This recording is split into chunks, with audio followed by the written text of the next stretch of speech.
He say, follow me.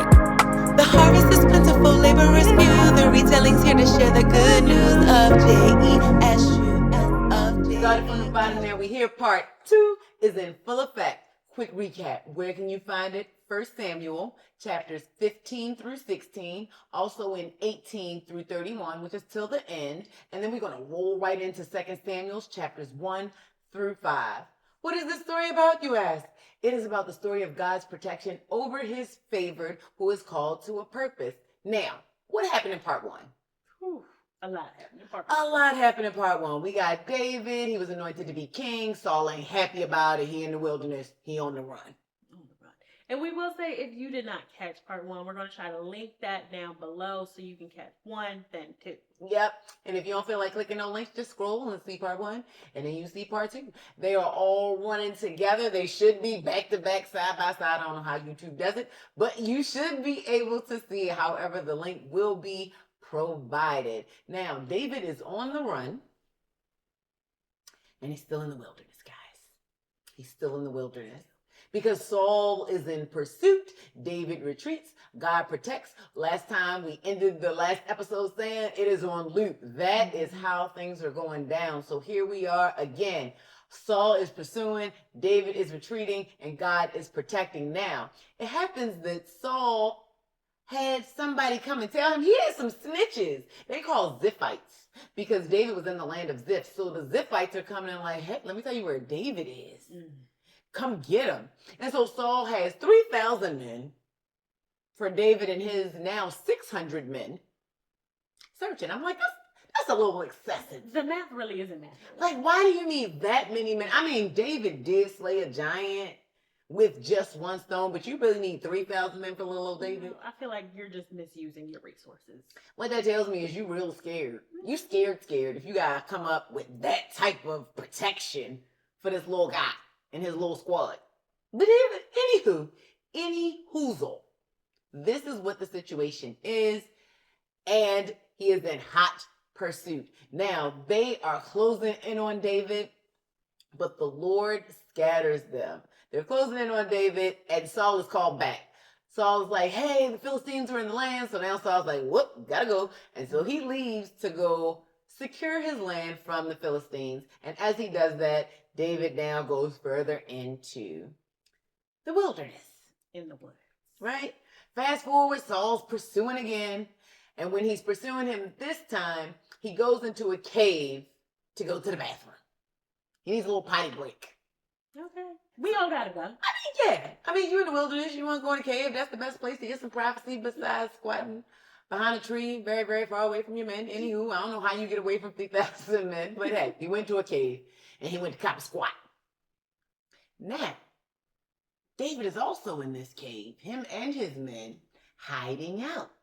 But Saul doesn't hear them. Saul does not see them. And one of David's homies is like, hey, the Lord has delivered Saul into your hands. We should go on and kill him. And David's like, no, we're not going to do that because who are we to smite the one that is called the Lord's anointed? Because God did anoint him. Although God has rejected him, he was still anointed and appointed by God to be king. And until God says, David, you are now installed as king, it is not up to David to change that. That shows so much about David's heart and his obedience. And his humility. Yeah. He's not trying to fast track to success. He's like, when God put me there, when God puts me there, then I will step into the position. Until then, I will not take it for myself. I will not lay my hand upon the Lord's anointed. Why? Because I'm obedient. God said, don't do it.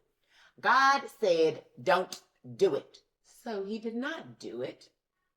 But he did cut off a piece of his robe. He cut off a piece of his robe. And then he felt guilty for doing that. So then Saul finishes, leaves the cave, and David runs out behind him and is like, my Lord, it is I who did not smite you in the depths of a cave when you were by yourself, and I could have, because I am not trying to kill you. So whoever's putting that in your ear, saying that I'm coming for your head, they are lying. I could have done it. I did not do it. Let me tell you how close you came to dying. Here's the cloth that I took. It was this close. This close. And I didn't, because I have no ill will towards you. I am your loyal and faithful servant, and I have done nothing against you. Not at all. Because that's the Ever. most vulnerable position that Saul could have been in. Like when you're doing your business, you're not expecting anyone to come up upon you like that. Exactly. Your trousers are your ankles. You'd have died on the toilet. That's crazy. That's embarrassing. That's very embarrassing. Why your soldiers find you dead on the toilet. Anywho, this is how it went down, but David was humble and is assuring him that I'm not trying to kill you. And Saul is like, oh my God, you're right. My son David, you are to be king. He, like, in this moment, he recognized, not that in this moment, because he already knew. He already knew what it was. He knew the Lord's anointing was on David. But he says out of his mouth, I know you are going to be king. And this is how you greet me. You show me love and spare my life. Praise be to you. May God bless you. Go about your business. You are safe. I will not try to kill you. Now, David is elated by this, but he is also not fooled, knowing that this will happen again. So he moves out of the wilderness of Ziph, and he moves on to En-Gedi. So while he's sitting in En-Gedi, he goes to find this man. Well, he sends his young men. He sends like 10 young men to go find this guy named Nabal. And he says, tell Nabal this. No harm has come to your shepherds when they are out here.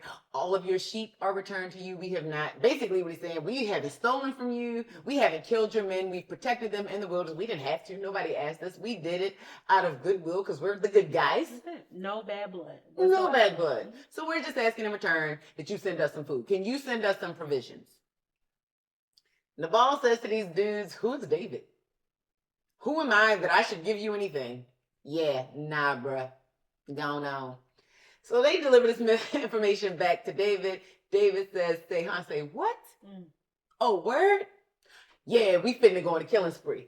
They were getting ready to go on a killing spree and not leave one male alive. Everybody was gonna die. About to tear them up.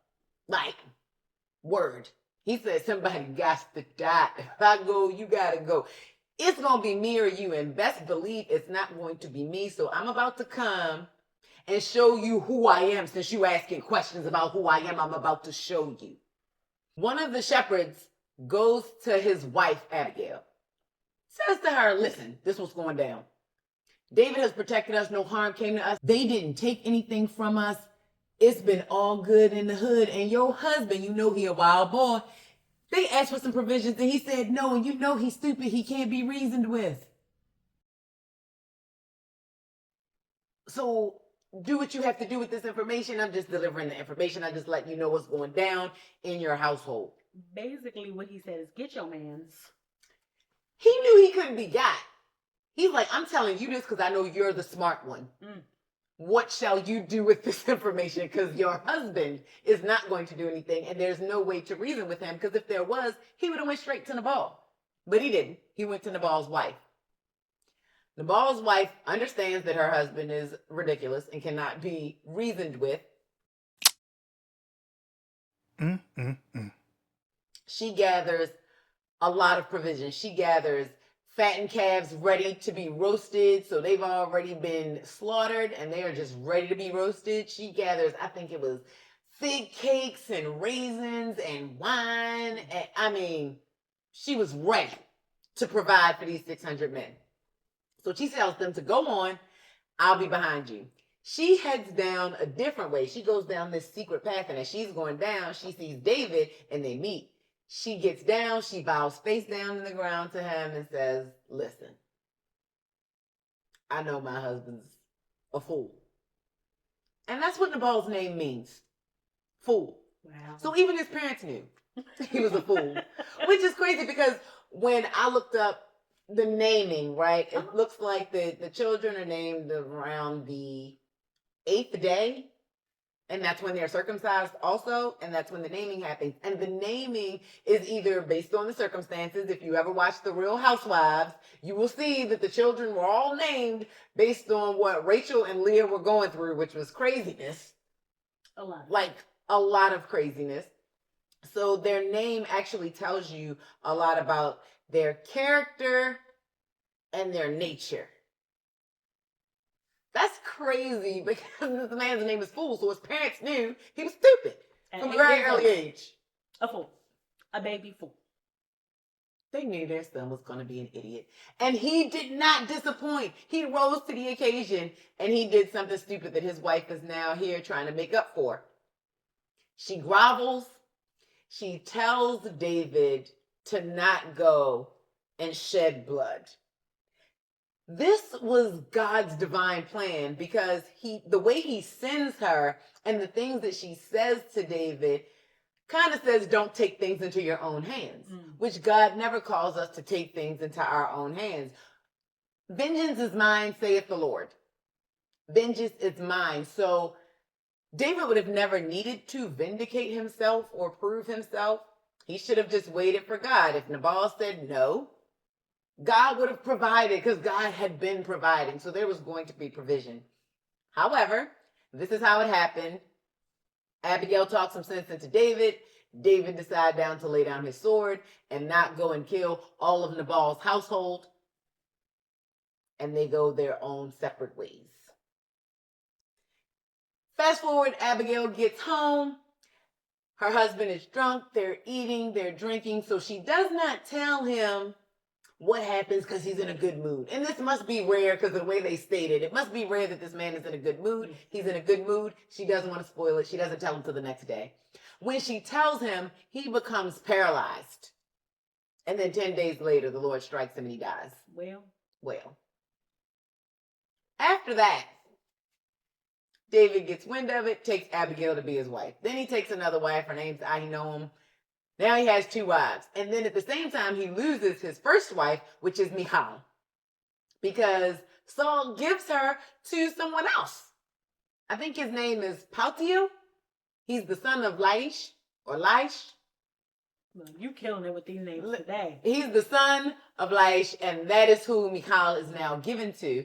Which is crazy because if you know that David isn't betraying you, why would you give his wife away? However, David already knew this Saul be lying.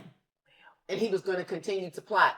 So now that he knows this, David decides to go into the land of the Philistines. He said, guess what? Guess where Saul won't go to search for me? Because he was still in the land of Israel when he was hiding. He said, you know what?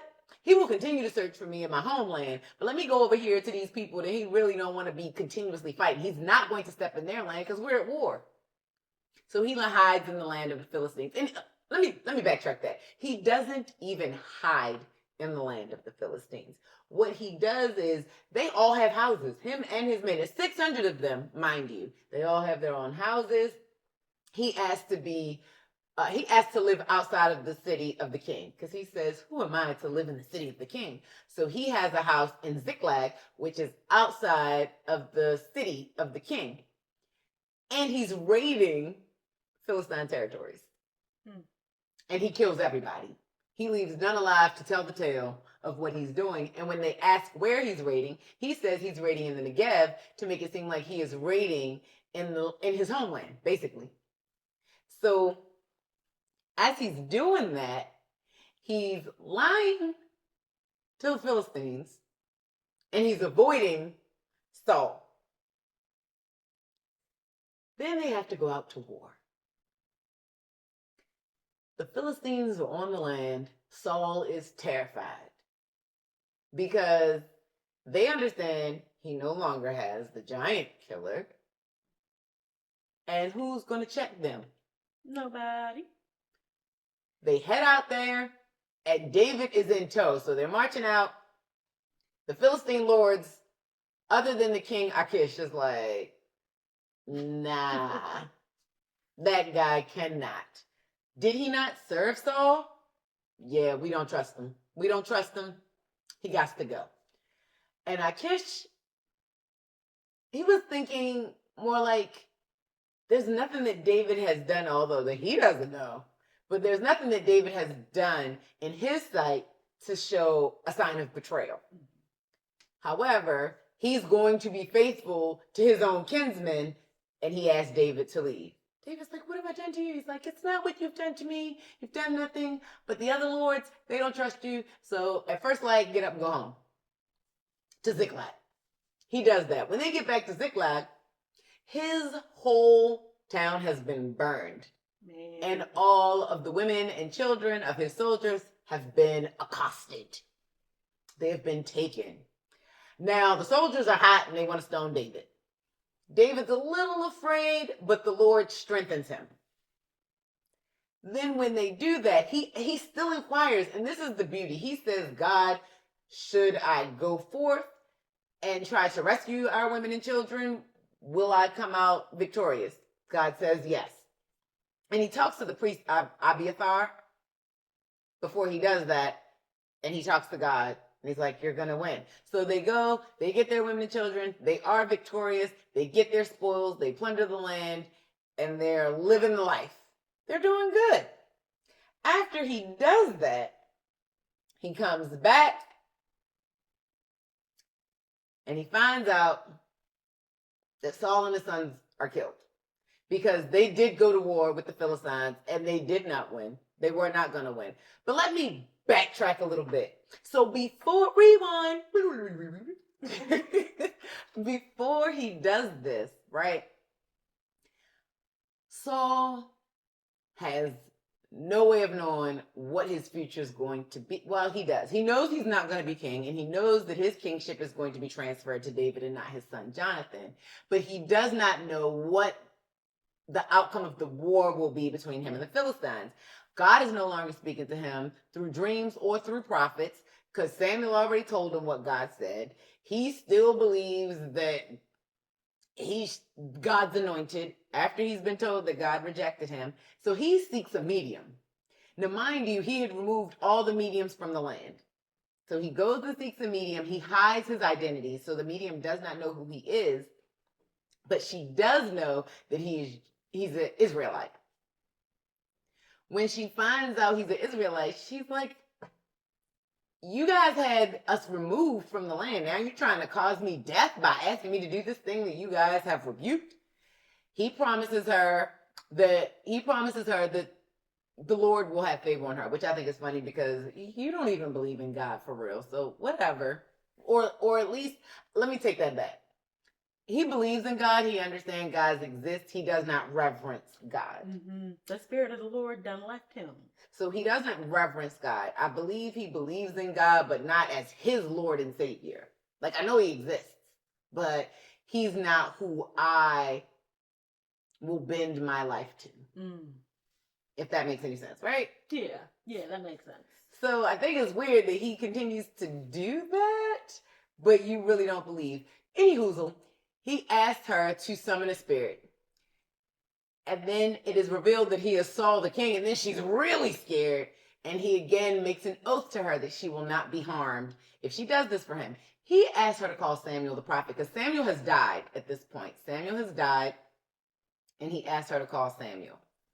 She says, it is a very divine, superhuman spirit that I see when she realizes who she's calling. And Samuel's like, why have you disturbed me from my rest? What are you bothering him for? Bruh, I already told, when I was alive, I told you what it was. And now you think because I'm dead it's going to change? You think that I can consult God and God's going to say anything different in death than he did to me in life? He not. So, what we're going to do is tell you the same thing. God has left you. You will lose your kingship. There's nothing else to be said. Why did you wake me up for this? Why did you disturb me from my rest for this? This that you already know. It's not going to be any different. Now, he finds this out. He is beside himself. He understands he is going to lose this war. And usually losing a war means you're going to be killed or you're going to be captured. And usually pride won't let the king allow himself to be captured. Right? He dies. Jonathan dies. They are killed in battle. Saul falls on his own sword. That is what happens because he did not want to be captured. And it hurt that Jonathan died. I was like, but not Jonathan. Jonathan was a good guy, okay? He was. Saul was wilding. Forever. Saul was wilding. He was doing a whole lot, and none of it really made sense. But Jonathan was a good guy.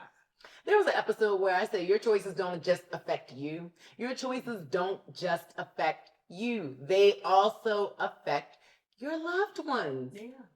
So Saul's choices to continuously be rebellious against God not only affected him, but it also affected his household. Yeah, like Saul wanted Jonathan to have the crown eventually, but because of his disobedience, now he doesn't even have life. Because he was not going to not fight beside his father. Yeah. He was not going to not do that. He still loved his father, although he understood his father was ridiculous. But he was going to fight beside his father in this war. David learns of Saul's death. And when he learns of his death, at this time, he's going to become king of Judah. And just Judah. Because Israel is divided. There's Israel and there's Judah. So it has been divided for quite some time, and we will cover the story because all that's found in Kings, First Kings, Second Kings. So it's divided. So now David is going to become the king of Judah, and a young man goes to him and tells him how he killed Saul. And he was expecting to be rewarded. So he says, yo, I killed Saul for you. I killed the guy who's been pursuing you all your life. Well, not all your life, but for the last couple months, years, whatever it was. Because it was a minute. It was a minute because he was in Philistine. He was in the Philistine country for a year and 4 months. Oh, wow. Yeah. So Saul was pursuing him for quite some time. So this guy thinks he's about to be rewarded for what he did. He said that Saul asked him to kill him because he was like an armor bearer. And he said, he said, Saul asked me to kill him because he didn't want to be captured. And so I did as he asked. And David says, you think that that's bragging rights? You think that I'm going to reward you for killing God's anointed? Nah. Handle my light work. And he has some of his soldiers kill this young guy. Because you was doing a favor that nobody asked for. Right, and he came with Saul's crown and everything to prove it when he should have just left well enough alone because he thought he was going to be rewarded. And he didn't even kill Saul. Saul fell on his own sword. Saul did not ask anybody to kill him. So you lied and then want to be rewarded for your lie. And you were rewarded with death. That's crazy. Well, that's crazy. Civil war breaks out. David reigns in Judah for about 7.5 years, but Saul does have another son named Ishbosheth. Ishbosheth becomes the king over Israel, and he reigns for about 2 years, and there's this civil war that breaks out between Israel and Judah for kingship, right? Because now it's divided. You have David king over Judah, Ishbosheth king over Israel. Abner is still beside the son of Saul. So Abner, which is the commander of Saul, is beside Ishbosheth. And in this war, Abner kills, I want to say, Asahel. That's what we're going to go with, guys. Kills Asahel. He has 2 brothers, and his 2 brothers are upset about it. And they want retribution. But no retribution is given because he died in war. And Abner actually told him to deviate from his plan. Like, run to the right, run to the left, do anything. He was in hot pursuit of Ishbosheth, and he was not getting ready to be deterred from his mission. However, his mission led him to death by Abner. Now, after this war breaks out and all of these things happen, Ishbosheth accuses Abner of sleeping with his father's concubine, so Saul's concubine. Abner is insulted. I've been loyal to your father, and you accuse me of this. You know what, little man? Throw my hands up. I'm done with you. Goodbye. So Abner leaves Ishbosheth's side. So now Ishbosheth is terrified because he is nobody's warrior. He wasn't even set up to be the next king for real, for real. He is out here naked, if you will, because he does not have a good commander by his side. Abner is out doing his own thing. David is becoming stronger and stronger. And then Abner actually goes to David he asks for forgiveness, and he lets him know he is no longer on Ishbosheth's side, and that he is just doing his own thing. He is not here to cause David any harm. He don't want no smoke. No smoke. David is okay with that. David allows him to live. Asahel's brothers are upset that David has done this. And Abner's off somewhere doing something. I can't quite say what I remember, but he's off somewhere. He's not in the land of Judah at the time, or at least he's not in the city. Joab, which is Asahel's brother, and his other brother, they get a plan together. They call Abner back. But they don't know that it's not King David didn't call Abner back. King David did not call Abner back. He has no idea that this is happening. Abner shows up. Him and Joab go and talk privately. Joab kills Abner. Unsolicited. Just because you want retribution for your brother, but y'all shouldn't have been at war. You go to war, probability of death is high. Yeah. And it's a lot of people just winging it throughout this story. Like, maybe just take a deep breath. Meditate. After David finds out what Joab and his brother have done, David says he has no hand in it. He wants his hands to be clean of Abner's blood. And he says to them, listen, may God hold you and your household accountable for what you guys did, because you have shed blood unnecessarily. Then fast forward over into Israel, and Ishbosheth is killed in his bed by two of his commanders. And then they cut his head off and bring it to David and did the same thing. They said, you know what? We have killed Ishbosheth, who has been trying to kill you. Here's his head. And David said, I think this is hilarious that y'all keep killing these righteous men that God has put in power and bringing them to me thinking that I am going to reward you handsomely. Because again, David is like, did God ask for this? Did I ask for this because God asked for it? No. Nobody asked for this. You were acting on your own, and guess what? He tells his young soldiers, handle my light work. Kills them, cuts off their hands and their feet, and they are rewarded with death also.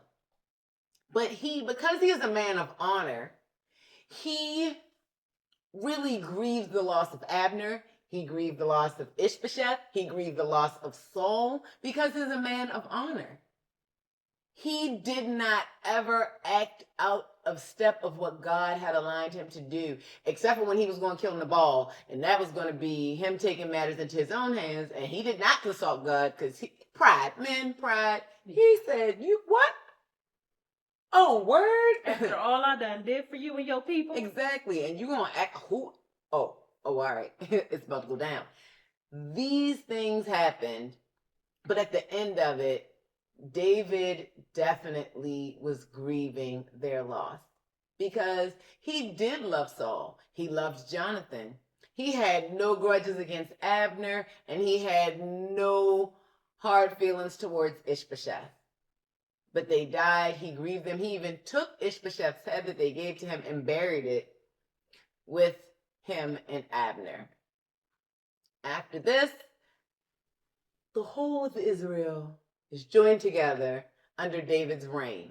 David was anointed somewhere between 13 and 16, but he did not become king until he was 30 years old, and he reigned for 40 years.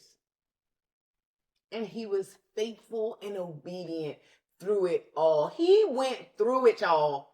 But he was faithful and obedient through it all. So I have some questions for you. How much do you trust God? You know, we all want to say that we just trust God to the utmost. We trust him with our finances. We trust him with our future. We trust him with finding us the right partner. We trust him with all of the things. But as the things start to fall apart, and in that I'm including I, Tanisha, And pizza. Just want to start to take back a little bit. Like, oh, well, God, maybe you didn't mean for it to go this way. Like, we gonna tell God what he meant. Yeah. Because it's not looking like we think it should look. Yeah. Because God's plans are not our plans. And we don't always want to accept that. I don't always want to accept that. Especially when it's not what I want. It's not what I want. And then secondly, do you consult God about everything? And not that David did, because he did not consult him about Nabal, but for the most part, David was obedient to what God was telling him. David asked questions before he proceeded. He asked if he was going to be victorious over the Amalekites. He asked if he was going to be victorious over the Philistines. Because he fought, even after he became king, he fought the Philistines at least 2 additional times. And before he went to war with them, he consulted God. God, am I to go out against them? And God said, go out, you'll be victorious. And then when they did that, they left their gods and everything on the field. They ran scared. And David burned all of their gods. They collected all of their gods and idols and burned them. Then a second time, the Philistines wanted to buck bad. They're like, we back. David said, Lord, am I to go against them? God said, go on. You will be victorious. And he struck them down. He was obedient. He inquired of what the Lord's plan was. He did not go forth with his own plan. And I think that's beautiful. And I want to be more like David in certain instances. Because in other instances, David was wilding. Well, But in this instance, in these instances, I want to be more like David and be fully trusting of God and his plan for my life. I really want to train myself to be better with that. When things start to go a little haywire, to just, Jesus, let me talk to you. Let me rap to you right quick, right? Like, right now I'm going through an issue with, I got rear-ended, and if you've ever dealt with car insurance, it is a headache. And I found myself thinking like, oh, I need to pray about this. I need to pray about this. I need to pray about this. But I kept thinking I need to pray about this and not praying about this. And I found myself holding all of this stress.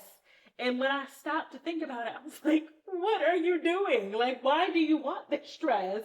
Dummy, pray. Just give it to God. And I'm sure God is like, hey, hello. I'm here. I got you. Yeah. So. Ooh, tag me in. Right? I'm ready. Meanwhile, I'm balancing like that. I can't do it. On my own strength, absolutely not. So I want to be better. Like, I'm recognizing, prayer first. But am I doing prayer first in every situation? No. That part. We can do nothing in our own strength. Mm-mm. David exhibits great humility and reverence of the Lord. Like, great humility and reverence. For him to... There were 2 times. There was another time where Saul was asleep in the center of his camp, and all his soldiers were asleep around him, and he had his spear in the ground next to his head. And David and Abishai walk into the tent, and Abishai's like, hey, the Lord has given your enemy into your hands. Just let me kill him, bro. Let me take him out. Let me take him out.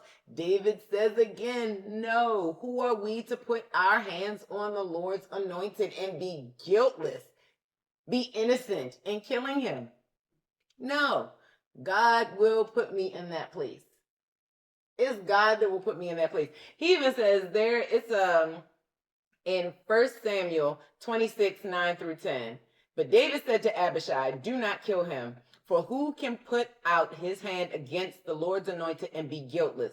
David also said, as the Lord lives, most certainly the Lord will strike him in his own time and way, or his day will come and he will die, or he will go down into battle and be carried off dead. But David understood the assignment.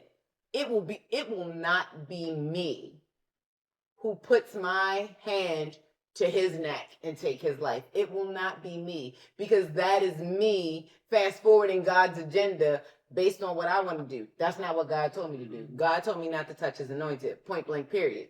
I don't care how many times he's delivered Saul into my grasp. And that's the testing, because God does test us.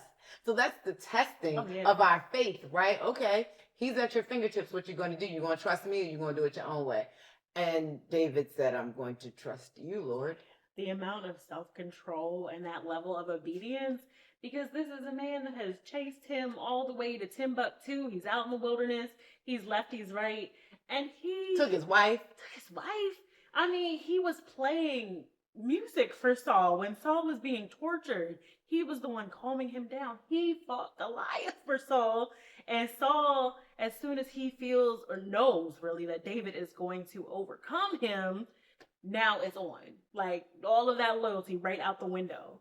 So I'm sure to see him laying there with the spear next to his head, knowing like, oh, I wouldn't have to run anymore. But it's not what God ordered. It's not what God ordered. So it's like you can, and this is exactly like Saul would have killed David. Like if the roles were reversed, Saul would have killed David. Saul definitely would have killed David.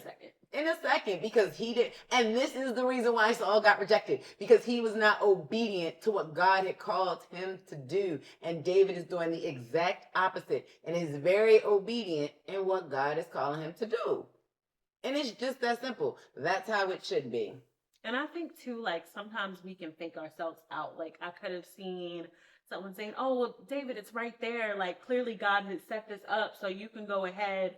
No, it's a test. Mm-hmm. It's not for you to give into this temptation. You know what God has told you to do and what God has told you not to do. And God said, leave that man alone. And God does not contradict himself. At all. So Luke 22:42 through 44, saying, Father, if you are willing, remove this cup of divine wrath from me. Yet not my will, but always yours be done. Now an angel appeared to him from heaven, strengthening him, and being in agony, deeply distressed and anguished, almost to the point of death, he prayed more intently, and his sweat became like drops of blood falling down on the ground. This is Jesus right before he is to be crucified. He asked for God to take the cup from him, but he also says, not your will be done, not my will be done, but yours. This is where obedience comes into play. We can do nothing on our strength. And then an angel is sent to strengthen him in the midst of his time of anguish and anxiety. Like Jesus had anxiety, y'all. This is him having anxiety. He was having an anxiety attack, okay? He was having real human emotions. He was. But he still took it to God. In the midst of all that anxiety, in the midst of all that anguish, he still took it to God. And God answers prayers. Sometimes by eliminating trials and tribulations, and other times by strengthening you in the midst of your circumstance and situation. Not always will he remove the obstacle. Like he didn't remove the obstacle of the cross from Jesus. Jesus still had to go through that, but he strengthened him in the midst of the obstacle. Right? Right. That's beautiful. That's like, God cares. So much. God cares. And even though we feel like, just take it away. Just remove it. Does that really strengthen us if God just takes it away every time we ask for something? That's like, I think about rich people who don't discipline their kids in a way. And when I say this, like the rich people whose kids get off when they do something, they buy their way out of it, or because they have a influence in the community, or they have friends in the police department, their kids get off because, of their affluence or their influence. And it doesn't teach the child a lesson, right? They delivered them from the punishment. They delivered them from, what's the word I'm looking for? They delivered them from the punishment. I'll just stick with that. They delivered them from the punishment, but did it build their character? No, it makes me think of the Murdaugh. Yeah. Like when I watched that, they kept delivering the son. They were trying to protect the son, but it didn't teach him any lessons. And then even in you doing that, it's not like you sat and tried to teach him like, hey, this is not what we do. And mind you, this is a movie, but we also know it's based on a true story. Now, I wasn't in the household. I don't know how it all went down, but it makes me think of those things when we call ourselves protecting our children and taking them, removing the obstacle, right? Them not having a record, you not having to do juvie or any time, you not having any consequence to your actions. But then does that help you be a better person? Not at all. does that help you build character? Does it help with your sense of right and wrong? If every time you do something wrong, it's just going to be wiped away, paid for, Then it's like it almost becomes an expectation that, oh well, I mean, I can get away with this. yeah, let me go do it again. That's what I think. That's what I get from it. And God's timing is perfect, right? So David displayed great obedience. Like the greatest obedience. Outside of Noah, right? Because Noah was very obedient. David displayed great obedience in the midst, because Noah didn't have a whole lot of trials that he had to overcome, a lot of obstacles that he had to overcome, or that he had to wait for God to overcome, because David didn't overcome him, God overcame him. But David displayed great obedience in waiting for those things, and for waiting for these things. Psalms 37, 7 through 9 says, "Be still before the Lord. Wait patiently for him and entrust yourself to him. Do not fret because of him who prospers in his way, because of the man who carries out wicked schemes.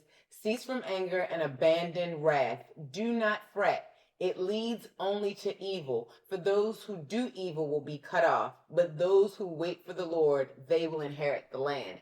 This reminds me of what would have happened with Nabal. If he would have repaid evil, if he would have went in anger, because he was pissed. He was hot. He was mad. He was big mad. He was so mad he was about to go kill all the men in this man's household. And I mean, that meant servants, his lineage, like all the men. Probably even the male cattle, like all males were going to die. But that would have been him taking wrath into his own hands. And God is saying, wait on me. And him sending Abigail kind of was God inserting himself in that moment, because he understood that we can kind of get in our own way, and God will step in. God will provide a way of escape from our sin. So temptation is not sin. The act of the temptation is sin. So when I say the act, like thinking about sleeping with someone, or thinking about going to get drunk, or thinking about things that go against God, is not necessarily the sin. The sin is committing the act of those things. So like now we went from thinking about it to going and doing it. So he thought about it. He was ready to do it. But God intersected the mission. There we have it, people. God will even show up when we are trying to move in the wrong direction and redirect our path. He redirected David because Abigail spoke wisdom. And the way Abigail spoke, he knew it was from God. He's like, this message is coming from God. I know who the deliverer is of this message. 1 Peter 5, 6 through 7. Therefore, humble yourselves under the mighty hand of God. Set aside righteous pride, so that he may exalt you to a place of honor in his service at the appropriate time, casting all your cares on him, for he cares about you with deepest affection and watches over you very carefully. This is David. Literally David. He will exalt you at the appropriate time. David understood he needed to wait for the appropriate time, and the appropriate time was not killing Saul and taking kingship at the time that he could have killed Saul and took kingship. He understood that the Lord had timing, and there was a purpose and a plan for how the Lord was working these things out. God always gives provision. He was in the wilderness, but one, he was not in the wilderness alone. He had 600 men with him. He started off with 400. He had 600. And then God was with him. In the end, he had houses for his men. They had food. God provided in the land of the enemy. In the land of the enemy, God provided. Still taken care of. Still taking care of you. And the enemy did not take you out, because the enemy knew that you were on the run from Saul. So the enemy knew that you weren't with Saul because you were on the run from Saul. And although they could have killed him, it was probably still playing in the back of their minds that he slayed the whole time. I don't know if I necessarily want to fight him. When you have that on your resume, Like, leave you alone. Just a little bit. He got a little bit of clout. He actually got a lot of bit of clout. They were like, hey, you know what? Cool. And you're serving us. Mm-hmm. Fine. You're not over there. You're over here. Cool. Gotcha. David didn't like anything.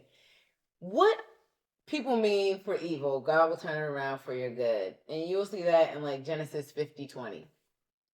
There is nothing that people can do to you. Like, all right, let me take this back. People can do things to you that will hurt. Because Saul did things that hurt, right? He took his wife. He removed him from his home. He tried to take his life several times. But God provided. So I'm saying that Saul meant evil against David, but at the end, David became king of not just Judah, all of Israel, and reigned for 40 whole years. There's this time that David's on the run. However, what Saul was trying to do did not come to pass. So when people do evil things to you or do things to you that are not loving, patiently wait on God. God tells us, patiently wait on him and do not repay evil with evil. Yeah. And that word patient, that's a tough one. That is a tough one, especially when someone is doing you wrong. Our natural human instinct is to want to get back. Eye for an eye. Eye for an eye. But wait on God. Wait on God. There were so many snitches. There were so many snitches. And David remained unharmed. David remained unharmed in the wilderness. God provided protection and a shield against his enemies in the wilderness. And don't let peer pressure and ego make you disobey God. He had peer pressure from Abishai. Abishai told this man twice, hey, the Lord delivered him in your hand. Let's kill him. David knows what God told him, and he did not let this man sway him. He did not let the fact of becoming king, which would have been an ego, like, oh, I could become king now. I could do it now because I'm sick of running. I'm tired of this, and I'm going to take matters into my own hands. He didn't do that. He didn't do that. So I ask you, what things are happening to you in your life when you feel like there's evil against you? There's just so much happening. People are doing you wrong. And God has told you to sit still and wait on me. And it's been a journey, a hard journey to just sit still. Because I'm not going to sit here and say it's easy to do that. But is there a time in your life where God has said, wait on me? I know people are out here coming for your neck, but wait on me.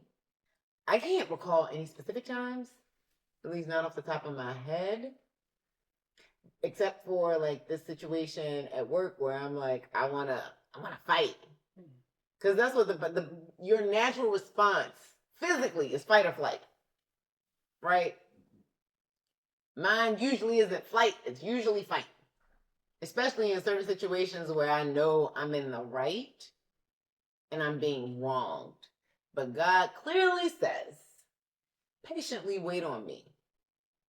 And I will exalt you at the appointed time. There will be a time when you will be exalted. And sis, right now, this ain't it. I just need you to be patient and endure. And in this endurance, ask, Lord, what do you want me to learn? What are you trying to show me from this experience? Because there is a lesson in it. Yeah, there's something to be learned. And I would agree. Something about the workplace, y'all. The work, it can be very ghetto. Yeah. So yeah, I can definitely agree with having issues in the workplace. I've had people flat out say that I said things that I didn't say, do things that I didn't do. And praise God, people know my character. So when it was reported, it was, are you sure Tanisha did that? Are we talking about the right Tanisha? Right. Like, did we hire another one?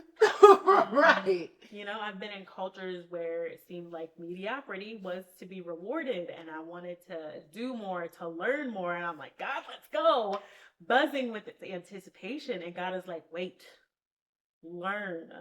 And that really just has helped to prepare the way into other opportunities. Like, there have definitely been times in life I wanted to jump into something before I was ready. And waiting, even if I didn't like it. I was going to say, even if I didn't like it, spoiler alert, did not. There's nothing about waiting that's like, yeah, I want to do that. Not a good time. But, I look back and I'm like, okay, because I waited, I learned this. I had this opportunity, this door opened. I see you, God. I see you. Because he show up. He does.